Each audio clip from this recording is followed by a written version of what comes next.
Hello साथीहरु नमस्कार तपाईहरुलाई मेरो च्यानलमा स्वागत छ। आजको भिडियोमा चाहिँ मैले भोलि हुन गइराखेको क्लास 12 को इंग्लिशको एक्जाममा आउन सक्ने यो ग्रामर सेक्सनबाट आउन सक्ने यहाँ सब्जेक्ट भर्ब एग्रीमेन्ट भन्ने ग्रामरको च्याप्टरबाट चाहिँ लगभग सम्भावित क्वेशनहरुलाई चाहिँ आज मैले यहाँ लिएको छु। लगभग झुक्काउने क्वेशनहरु पनि छन् यहाँ, तपाईहरुले मजाले ध्यान दिएर हेर्नु होला। सब्जेक्ट भर्ब एग्रीमेन्टमा चाहिँ सिंगुलर सब्जेक्ट छ भने सिंगुलर भर्ब अनि प्लुरल सब्जेक्ट छ भने प्लुरल भर्ब गर्नुपर्छ। सब्जेक्टको रूपमा कि नाउन कि प्रोनाउन आएको हुन्छ। अनि अर्को भनेको भर्ब भनेको चाहिँ अब सिंगुलर भर्ब भनेको V5, प्लुरल भर्ब भनेको V1। ल अब यहाँ देखि हेरौं। The legs of the table खाली ठाउँ छ यहाँ स्ट्रङ। अब इज आर एउटा सिंगुलर छ एउटा प्लुरल छ। इज आर को ठाउँमा वाज वेयर हुन सक्छ, ह्याज हैव हुन सक्छ। सिंगुलर हो कि प्लुरल हो त्यो चाहिँ तपाईहरुले छुट्याउन सक्नुपर्ने हुन्छ। अब यहाँ नि हेर्नु the legs of the table, यहाँ टेबल दिएको छ, सिंगुलर सब्जेक्ट दिएको छ, यहाँ लेग्स दिएको छ, प्लुरल सब्जेक्ट दिएको छ। अब कुन हाल्ने होला? अब टेबल अनुसार हाल्दाखेरि इज हुन्छ, लेग्स अनुसार हाल्दा आर हुन्छ। अब क्वेशन मजाले बुझ्नु होला। The legs of the table यो बुझेर गर्न सकिन्छ है। टेबल स्ट्रङ भनेको छ। अब यो टेबलको खुट्टा चाहिँ बलियो हो भनेको हो, त्यही भएर लेग्स भनेर यहाँ लेग्स भनेको यहाँ प्लुरल दिएको छ, त्यही भएर तपाईले यहाँ प्लुरल भनेको आर, यहाँ यसको लागि आर भयो एन्सर आर। अर्को भनेको the students in the room been reading, has अथवा ह्याभ दिएको छ। अब ह्याज ह्याभ दिए पनि इज आर दिए पनि सिंगुलर हाल्ने हो कि प्लुरल हाल्ने हो त्यो चाहिँ छुट्याउन सक्नुपर्ने हुन्छ। स्टुडेन्ट्स इन द रुम, यो रुममा भएको स्टुडेन्टहरु भनेको छ। रुम भनेको चाहिँ यहाँ सिंगुलर छ, तर मेन कुरा यहाँ रिड पढ्दै गरेको भनेको त रुम होइन स्टुडेन्टहरु हो नि त। स्टुडेन्ट्स भनेको छ, प्लुरल सब्जेक्ट दिएको छ, त्यही भएर प्लुरल भर्ब भनेको चाहिँ यहाँ ह्याभ यहाँनेरि ह्याभ हुन्छ।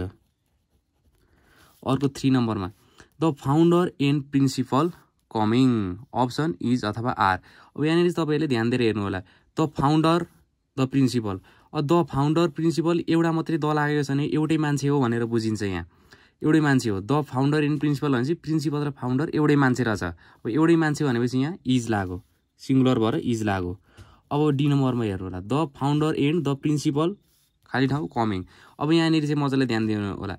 The founder and the principal, यहाँ दुईटा द लागेपछि यहाँ दुईटा मान्छे भनेर बुझिन्छ। यस्तै खालको क्वेशन यहाँ फाउन्डर प्रिन्सिपल अरु म्याथ टिचर, साइन्स टिचर अनि प्रोड्युसर एक्टर भनेर पनि आउन सक्छ। यस्तो कुरा तपाईहरुले ध्यान दिनु होला। दुईटा द लाग्यो भने दुईटा मान्छे छ भनेर बुझ्नु होला। यसरी एउटा मात्रै द लाग्यो भने एउटा मात्रै मान्छे भनेर बुझ्नु होला। यहाँनिर दुईटा द भनेपछि the founder and the principal भनेपछि दुईटा मान्छे, त्यही भएर यहाँनिर प्लुरल भनेको आर लाग्ने भयो आर। त्यस्तै गरेर यहाँ ई नम्बरमा a number of students playing, अप्सनमा इज अथवा आर। अनि एफ नम्बरमा हेर्नु होला। The number of students playing is अथवा आर। द नम्बर अफ, यहाँ दले द भनेको दको नेपालीमा यो अथवा त्यो भन्ने बुझिन्छ क्या। यहाँ तपाईहरुले यसरी गर्नु होला क्या। यहाँ द भन्नाले तोकेको छ, यहाँ नम्बरलाई तोकेको छ। नम्बर भन्ने त सिंगुलर हो, त्यही भएर त्यसरी बुझ्दा नि हुन्छ तपाईहरुले। यहाँ द नम्बर, अब यहाँ भनेपछि सिंगुलर हाल्नु होला। अनि अ नम्बर अफ भनेपछि यहाँ नम्बर भन्ने यो सिंगुलर शब्दलाई तोकेन, यहाँनिर चाहिँ प्लुरल लाग्यो। यसरी बुझ्न पनि सक्नुहुन्छ तपाईले। द नम्बर अफ भन्नु भने सिंगुलर, अ नम्बर अफ भन्नु भने प्लुरल। यति नै बुझ्नु होला, टाइम थोरै छ हामीसँग। अब जी नम्बरमा either he or you good at English, अप्सनमा इज अथवा आर। इज आरको ठाउँमा वाजर जे पनि हुन सक्छ कि सिंगुलर कि प्लुरल चाहिँ छुटाउन सक्नुपर्ने हो तपाईले। अब यसरी आइदर अर भनौ, नाइदर नर भनौ, नट ओन्ली बट अल्सो भनौ भने सेकेन्ड सब्जेक्ट जे छ त्यो अनुसार चाहिँ तपाईले भर्ब लाउनु पर्ने हुन्छ।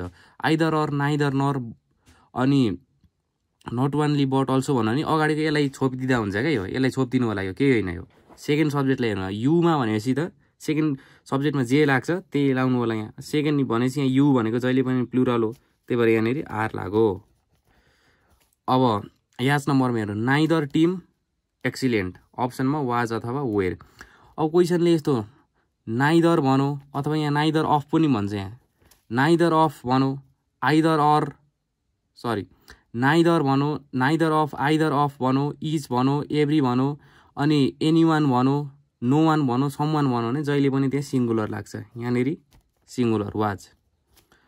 अब आई नम्बरमा हेर्नु होला। The trousers have been sold, has have was. अब यहाँनिर चाहिँ कि सिंगुलर कि प्लुरल लाग्छ भनेपछि यहाँ दुईटा सिंगुलर आयो। दुईटा सिंगुलर आयो भनेपछि कुन लाग्ने झुकिन्छ भने यो क्यान्सल भयो भनेर बुझ्दा पनि हुन्छ तपाईले। यस्तो पनि घरिघरि यस्तै हुन सक्छ। अब यहाँनिर हेर्नु होला। द ट्राउजर्स, अब ट्राउजर्स, सिजर्स, प्यान्ट्स, सर्ट्स अनि अर्को टङ्ग्सहरू जहिले पनि प्लुरल हुन्छ। यहाँ प्लुरल भनेपछि यहाँ ह्याभ लाग्यो, यो कुरा बुझ्नु होला। अर्को जे नम्बरमा द पुलिस एरेस्टेड द थिप, यो पुलिस भन्ने जहिले पनि प्लुरल हुन्छ।